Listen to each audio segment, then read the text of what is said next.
ধরিয়ে কয় দাও হাঁটু বাঁধায় গাই দাও, আমি হাঁটু আগের বাড়ি বাঁধাইছি, এবার তুই বাঁধা।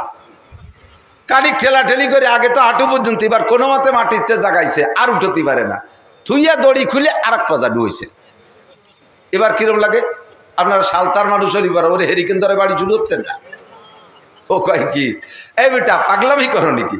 কয় যে সেটা নোটক বা টুসকুত, কথা কবি রে, চোখ উঠে কথা কবি রে, আমার বুঝা আমি যা খুশি তাই করবো। কয় তো তুই কর, আমি চলে গেলাম। কয় যা চলে যা, তো বস কথা বলবি না। বিষয়টা আশ্চর্যের বিষয় না?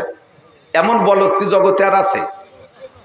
এই ভাবতে ভাবতে আমি হাঁটতেছি সামনে, কত দূর যাইয়ে দেখি, এক জায়গায় যেয়ে দেখি এই শহরের ময়লা পচা গান্দা ফেলানো যে ডাস্টবিন, তার ভিতরে তো পায়খানা আছে, বড়া গরু আছে, মরা মুরগি আছে, কত পচা গান্দা।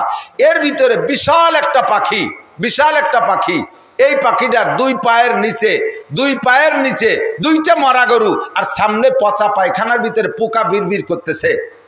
এই পাখিটার সারা গায়ে আমি লক্ষ্য করে দেখলাম 30 পারা কোরআন শরীফ লেখা।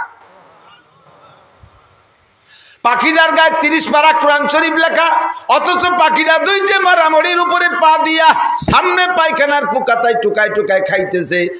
আমি আশ্চর্য হয়ে গেলাম, এমন সুন্দর পাখিটা থাকবে হয় মসজিদের কাছে থাকবে, না হয় মাদ্রাসায় থাকবে, নইলে কমপক্ষে আতরের ফ্যাক্টরিতে থাকবে, না হইলে কমপক্ষে ফুল বাগানে থাকবে। এ মরণীয় পাখি কেন এই ডাস্টবিনের ভিতরে আইসা ময়লা আর পোকা খুঁটে খায়? আমি তার তত্ত্ব বুঝতে পারি নাই হুজুর। 3 নম্বরে আমি একটু আগাইয়া গিয়ে দেখি পরপর 3টা পুকুর, একটা পুকুর ভরা পানি, পাশে আর একটা পুকুর খালি, এরপরে আর একটা পুকুর খালি। পাশে যে ভরা পুকুরে, যে পুকুরে পানি, ড্রেজার দিয়ে পানি ফেলাইলে, পাইপ দিয়ে পানি দিলে, দমকল দিয়ে পানি দিলে যেমন পানি ছিটে যায়, এই ভরা পুকুরের পানি পাশের পুকুরে তেমন যায় না, ওখান থেকে দমকল দিয়ে ছিটাই দেওয়ার মতো 3 নম্বর পুকুরে যে গপ গপ করে পড়তেছে, আর মাঝে একটু লিক লিক পাইপ আছে, ওই জায়গায় একটু তিত্তিরাইয়া পাশের পুকুরি পড়ে। আমার দাবি ছিল ভরা পুকুরের পানি বেশি হয়ে যাচ্ছে, আগে পড়বে পাশের পুকুরে, তারপরে 3 নম্বরে পড়বে যে ওই ভরা কি বলে 3 নম্বর পুকুরে যে পড়বে, এইটে ভরিয়ে তারপরে ওইটাই যাবে। কিন্তু সিস্টেম উল্টো দেখলাম, পাশের ডায় পড়ে সামান্য 3 নম্বরটায় পড়ে জম্মের পড়া। হুজুর আমি একটারও তরজমা বুঝি নাই।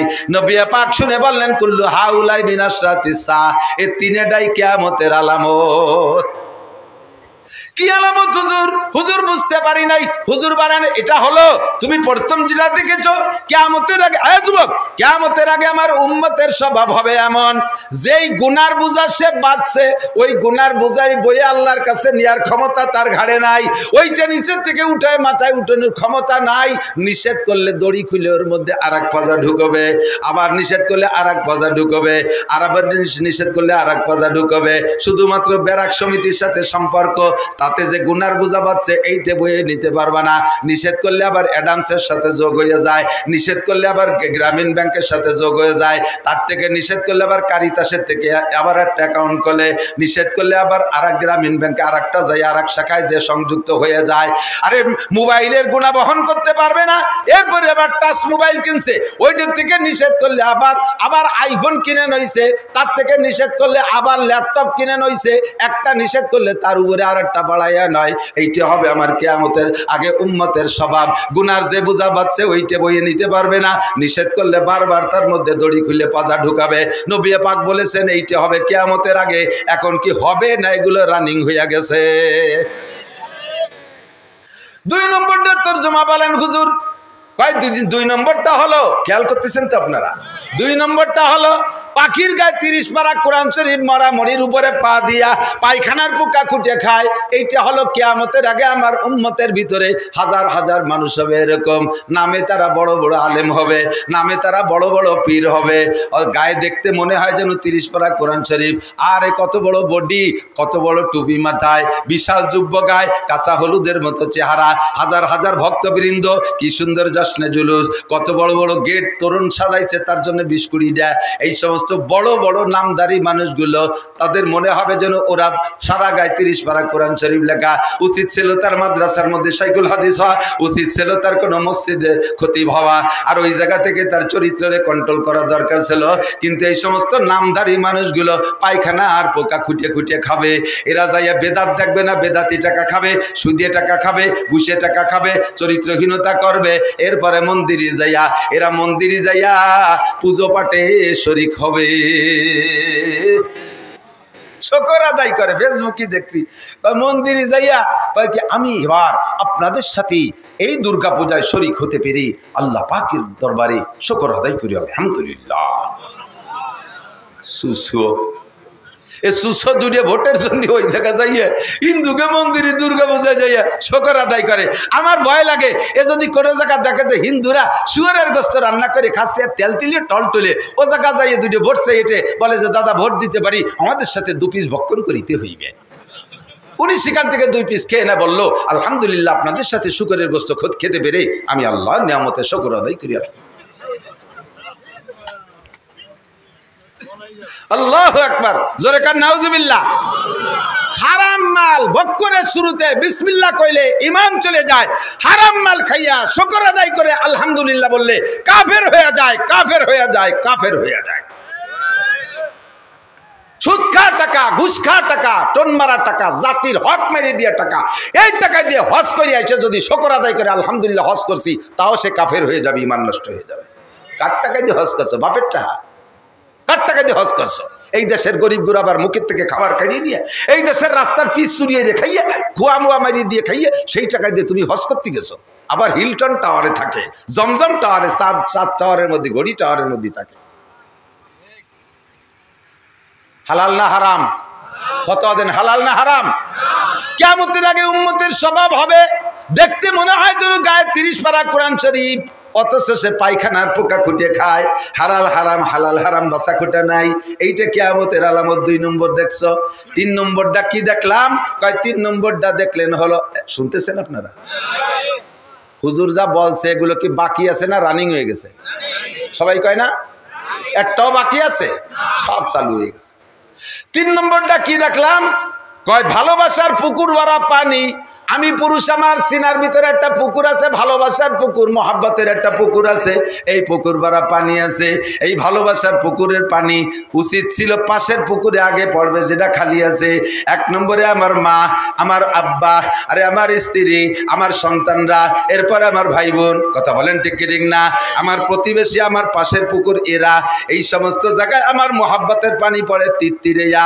3 নম্বর পুকুর শাওড়ির পুকুর, শ্বশুরের পুকুর, আরে শালির পুকুর, শালার পুকুর। ওই কোথায় কোথায় যায় দূরে দূরে এক এক পুকুরি যাইয়া সেই জায়গা গপ গপ করে টাকা পড়ে।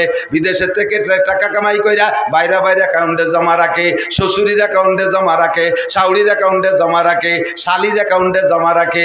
ভরা পুকুরের পানি ওই জায়গা যাইয়া পড়ে পাশের পুকুরে। ভাই বোন কান্নাকাটি করে, তাকে 10টা টাকা দেয় না। ভাই বোন ওষুধের টাকা চায়, তাদের দেয় না। কথা বলেন না কেন? শাওড়িরে 12,000 টাকা দিয়ে শাড়ি কিনে দেয় ঈদের সময়। মারে কাজ আমার শাওড়ি একখান থুয়ে গেছে, ওহেন পড়ো। মা কয় বাবা আমারে দিবিনি? কয় আমার শাওড়ি একখান রেখে গেছে, ওইখান পড়ো। আর শাওড়িরে নতুন একখান দেশে।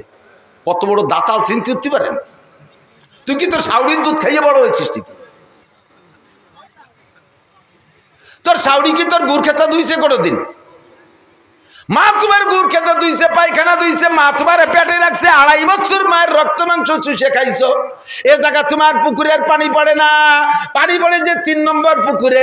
এইটা তুমি দেখেছো আমার সাহাবী, স্বপ্নে তুমি এই দেখেছো। কিয়ামতের আগে উম্মতের স্বভাব এমন হবে। কতক্ষণ? আল্লাহু আকবার। এগুলো সবই কিয়ামতের আলামত। নিয়ামতের স্বাদ তুলে নেবে, ভালোবাসা উঠে চলে যাবে। যে জায়গা ভালোবাসা হওয়া দরকার সে জায়গা হবে না, ভালোবাসা হবে অন্য জায়গায়। উলাইকা কাল আনআমি বাল হুম আদাল্লু উলাইকা হুমুল গাফিলুন।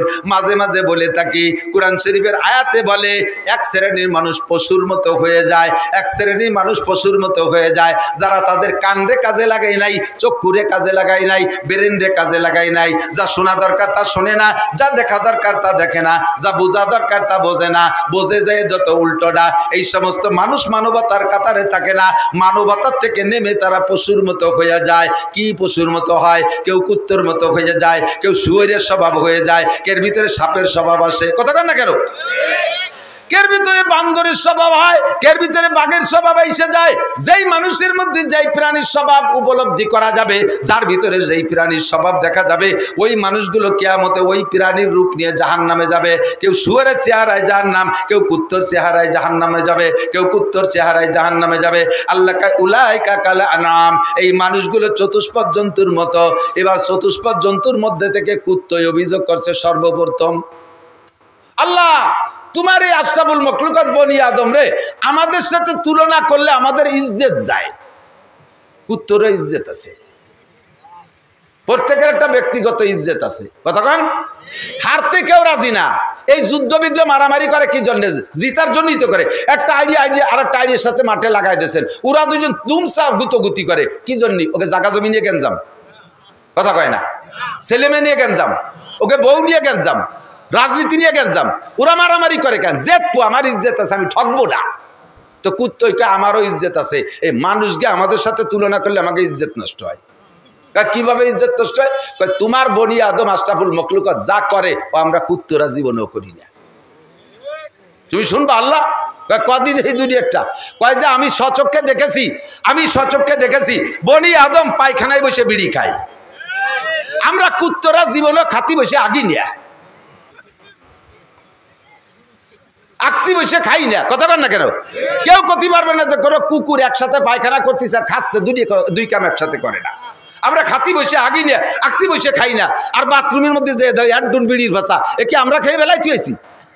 এ খাইলো খারা বিড়ির দুমো আর গুদ দুমো একসাথে না সুসলি বলে ক্লিয়ার হয় না।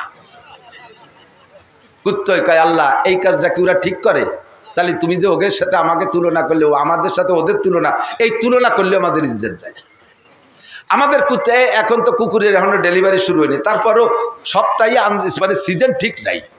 আগে ওয়াজ হতো শীতকালে, এখন সে 12 মাস কাল হয়, ঠিক না? আমি তো সেই ভাদ্র মাসেতে শুরু করছি, কোনো তার সিজন নাই, যে কোনো সময় যে কোনো তা পাওয়া যায়। আরো 2 মাস আগে দেয় যে কুত্তো ছোট ছোট 2 বাচ্চা নিয়ে ঘুরে বেড়াচ্ছে, এ পালো কোন জায়গায় হবে? তো আরো 1-1.5 মাস 2 মাস পরে হবে না ওকে ডেলিভারি। তো কুত্তোর কাছে আমাকে যখন ডেলিভারি হয় 4-5টা বাচ্চা আল্লাহ তুমি আমাকে দাও। এই ছেলে মেয়ে নিয়ে আমরা কত কষ্ট করি, তা আমাকে নামে তো কোনো ভিজিএফ কার্ড নেই, আমাকে নামে সরকারি কোনো বাজেট বরাদ্দ নাই। এই বাড়ি বাড়ি দাবর দুবর খাই, গাই দুটো খাইয়ে সাইডে খেয়ে দিয়ে আসি, একটু দুধ হয় খেড়ের ফেলার তলে। আমাকে ঘর বাড়িও নাই, ছেলে মেয়ের কোনো শীতকালে জাঙ্কি গেঞ্জি খেতা মেতা কোনো তা নাই, একটা প্যাম্পাস ট্যাম্পাস কিনতে পারি না, এই নিয়ে থাকি। তো এই বাচ্চা কাচ্চাগুলো যতদিন ছোট থাকে বহুত বংশীয় কুত্তো আমাকে অফার দেয়, ফোন দেয়, মিস কল দেয়, ডাইরেক্ট কল দেয়, বড় বড় অফিসার কুত্তো, বংশীয় কুত্তো, খুব শিল্পপতি কুত্তো, এরা আমাদের অফার দেয়, ফোন দেয়। আমরা তখন মা কুত্তরা ওদেরকে ধমক দিয়ে তাড়াই দিই, ছাড় আমার এই ছোট মোটো দিয়ে কোন জায়গায় যাবো? আমার এগুলো এখন ইনকাম করে খাওয়া শেখে নাই, প্রতিরোধ ক্ষমতা অর্জন করতে পারে নাই, এরা আত্মরক্ষা ক্ষমতা অর্জন করতে পারে নাই। এখনো বিভিন্ন প্রকার আপদ বিপদ আছে, বড় কুত্তো দেখলে গিয়ে মারি ধরি ফেলে, বহুত ঝামেলা আছে। আর আমার এই পোলাপান তুই আমারে এখন কোনো জায়গায় যাওয়ার কোনো সময় নাই, আগামী কাতি মাসে দেখা করবি। আমি এই কয়ে সরাই দিয়ে আমাকে বাচ্চা কাচ্চা তুই যাই না, এতটুক বোধ আমাদের আছে। তোমার আশরাফুল মখলুকাত বলে তুমি যাকে গল্প দাও যে এরা ফেরেশতার চাইতে দামি, এরা এর চেয়ে দামি, ওর চেয়ে দামি, তোমার এই আশরাফুল মখলুকাতের স্বভাব দেখো। মা 6 মাসে বাচ্চা ফেলাইতে প্রেমের টানে আর এক জায়গা চলে যায় মুসলমান হইয়া। কতক্ষণ 2 বছরে বাচ্চা ফেলাইতে চলে যায়, 3-4টে ছোট বড় ফেলাইতে চলে যায়। এ কাম আমরা কুত্তরা করি না। আর সেই মানুষকে আমাদের সাথে তুলনা করো, ওতে আমাকে ইজ্জত যায়, কুত্তকে আমাকে ইজ্জত যায়। কতক্ষণ ফেরিয়ালার সাথে লাইন করছে, দুলাভাইয়ের সাথে লাইন করছে, গার্মেন্টস ম্যানের সাথে লাইন করছে, ছোট বাচ্চারে মারিয়ে ফেলাই দিয়া, আরে খালি ফেলায় না, বাচ্চারে মা নিজে জবাই করে দিয়ে আরেকজনের সাথে চলে যায়। কুত্তই কয় এই কাম আমরা করি না, বাঘে কয় আমরা যত বড় হিংস্র হই না কেন এই কাম আমরা করি না, ঠিক কিনা? এবার কও তুমি কি কবা? আগে তো কইছে ওরা আমাকে কুত্তর মতো, এবার কও কি কবা? আল্লাহ কয় তাও আমার কাছে আছে, কি কব? কও কয় উলাইকা কাল আনআমি বাল হুম আদাল্লু উলাইকা হুমুল গাফিলুন।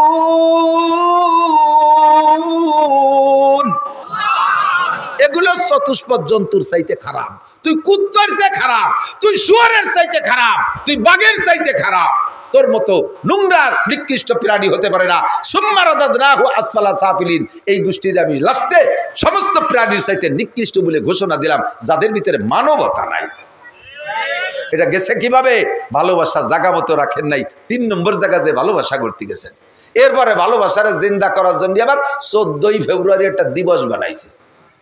সারা বছর আকাম করে বেড়াবা, 14ই ফেব্রুয়ারি একটা ভালোবাসা করে সারা পৃথিবীব্যাপী ভালোবাসা দিবসের নাম দিয়ে লক্ষ লক্ষ জাইরুর বাচ্চা পয়দা দিচ্ছে। আকাম করে হারাম ভাবে গর্ভধারণ করাইয়া